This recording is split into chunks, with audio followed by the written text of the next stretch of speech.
기대해 나에게 주신 하루를 때론 피곤하고 일어나기 싫고 널 깨우는 알람 소리에 짜증도 나겠지만 안녕하세요. 오늘도 푸른 말씀 임세휘 목사입니다. 반갑습니다. 주무시지 않고 나를 지키셨네. 오늘을 나에게 주셨네. 새 말씀 안에 주가 주신 사랑과 은혜와 능력을 하나님 말씀 출애굽기 10장 21절부터 23절까지 말씀입니다. 여호와께서 모세에게 이르시되 하늘을 향하여 네 손을 내밀어 애굽 땅 위에 흑암이 있게 하라. 곧 더듬을 만한 흑암이리라. 모세가 하늘을 향하여 손을 내밀매 캄캄한 흑암이 3일 동안 애굽 온 땅에 있어서 그동안은 사람들이 서로 볼 수 없으며 자기 처소에서 일어나는 자가 없으되 온 이스라엘 자손들이 거주하는 곳에는 빛이 있었더라. 아멘. 우리는 오늘 바로에게 또 이집트에 하나님이 내리신 10가지 재앙 중에 9번째 재앙, 흑암 재앙에 대해서 한번 살펴보려고 합니다. 벌써 9번째 재앙이에요.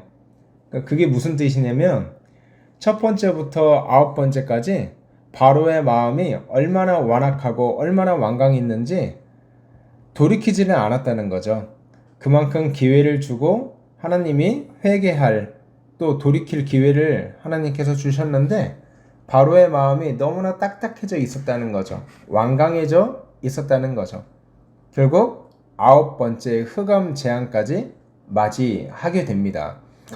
프랑스 화가 중에 구스타프 도레라는 인물이 있습니다. 이 사람 전공이 판화예요. 판화 있잖아요. 이 고무판에다가 이제 조각칼 같은 거를 이렇게 하나하나씩 긁어가지고 이렇게 작품을 표현하는 건데, 이분의 작품 중에 9번째 재앙, 흑암이라는 작품이 있어요. 그러니까 출애굽 당시에 하나님이 흑암을 내리신 그 당시를 묘사한 작품이 있는데, 이 작품에 보면 애굽 사람들이 모두 다 절규하고 있어요. 이게 뭔 조화냐, 이게 뭔 일이냐 하면서 두 머리를 쥐어뜯고 또 눈을 가리고 어떤 사람들은 기절해 있고 이런 장면이 이 판화에 고스란히 나타나요. 그런데 너무나 신기하게 한쪽 구덩이에 하얗게 빛이 있는 지역이 있습니다. 작품에서 온 지역이 다 깜깜한데 다 절망이 가득한데 심지어 동물까지도 이 절망 중에 누워 있어요. 그런데 한 지역, 조그맣게 표현된 한 지역에는 광채가 가득해요. 빛이 가득해요. 왜 이렇게 표현했을까요? 오늘 성경에 보면 하나님께서 애굽에 흑암 재앙을 내리실 때 딱 한 군데, 딱 한 장소는 이 재앙을 내리지 않고 이 재앙이 지나가도록 하나님께서 은혜를 베푸셨단 말이죠. 그게 어딘가 봤더니요, 바로 고센 땅이에요. 어디냐면 23절 한번 보십시오. 23절. 그동안은 사람들이 서로 볼 수 없으며 자기 처소에서 일어나는 자가 없으되 온 이스라엘 자손들이 거주하는 곳에는 뭐가 있었대요? 빛이 있었더라. 여러분, 이게요, 이 흑암이 뭘까? 이 흑암이 도대체 정체가 뭘까? 이걸 알면 이 고센 땅에만 빛이 있었다는 이 성경 말씀이요, 더 은혜롭게 다가오는데요. 성경학자들, 고고학자들의 증언, 그러니까 말에 따르면 이 흑암은 강한 모래바람으로 추정된다고 합니다. 그러니까 이집트가 워낙 모래바람 이게 많았잖아요. 그런데 9번째 재앙은 평소에 일던 모래바람과는 비교할 수 없을 정도로 더 심하고 더 큰 모래바람이 불어왔던 거죠. 그러니까 한마디로 그냥 모래 폭풍쯤으로 이해할 수 있을 것 같아요. 그런데 이번 재앙의 특징이 뭐예요? 평소에 경험했던 모래바람, 모래폭풍과는 비교도 안 될 정도로 초자연적인 어마어마한 스케일의 모래폭풍을 불게 하셨다.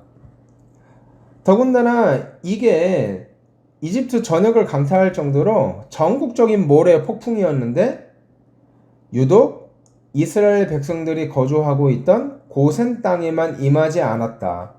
그리고 그곳은 평소와 다름없이 빛이 있었다. 여러분, 이것이 얘기하는 메시지가 뭘까요? 하나님은 재앙 중에라도 택한 자들을 향한 은혜와 자비를 잊지 않고 계신다는 거죠.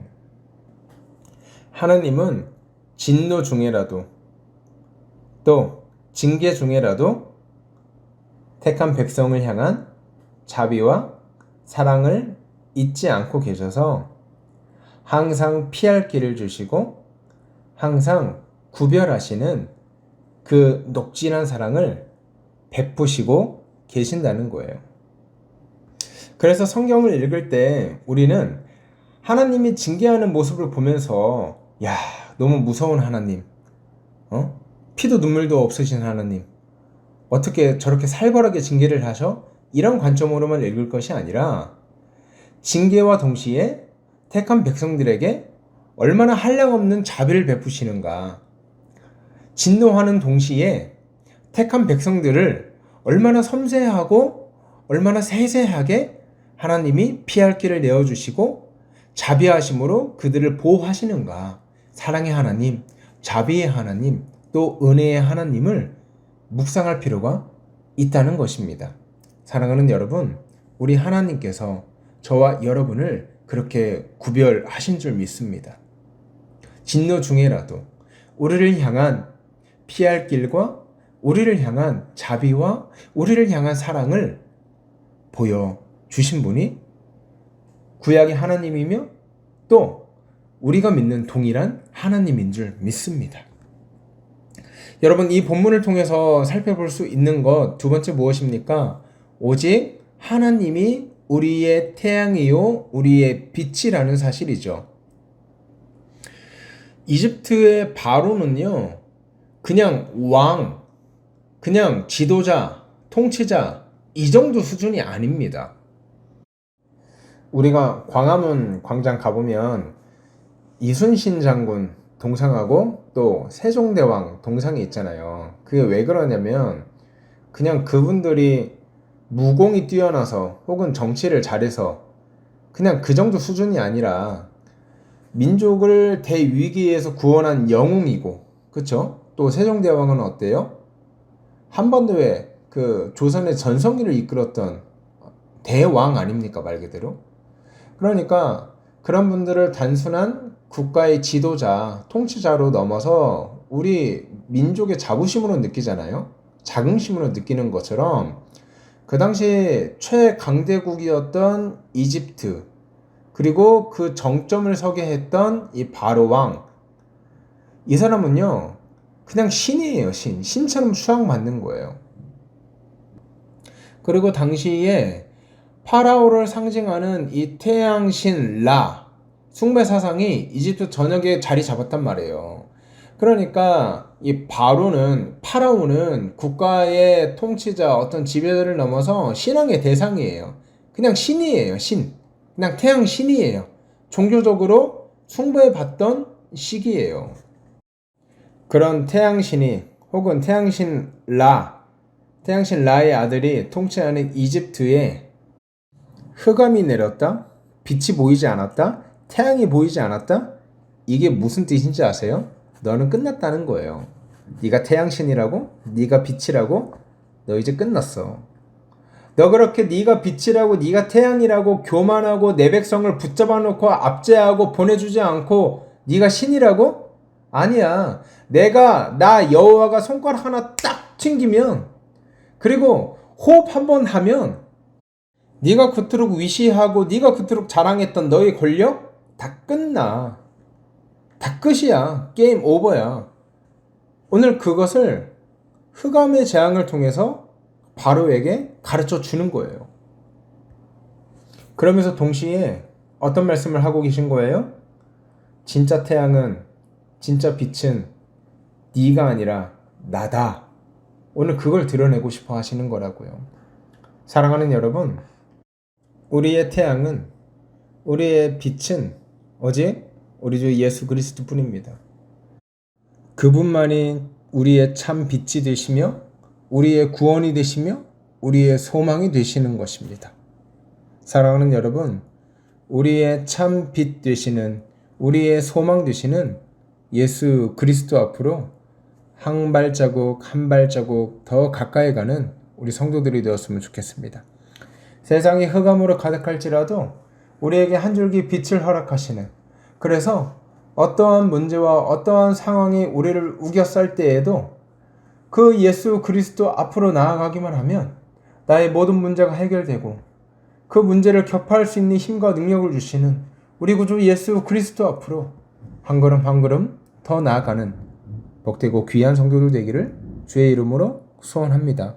우리 시간 기도하실 때 하나님, 다른 무언가 바라지 않고 다른 세상 욕심 바라지 않고 다른 빛에 현혹되지 않고 오직 우리의 구주 되시는 주 예수 그리스도 의지하고 참빛 되시는 우리 주 예수 그리스도 붙잡으며 살아가는 오늘 하루 되기를 소원하오니 주님 함께하여 주시옵소서. 우리 그렇게 기도하고 오늘 하루 힘차게 시작하는 저와 여러분 되기를 소원합니다. 함께 기도하겠습니다.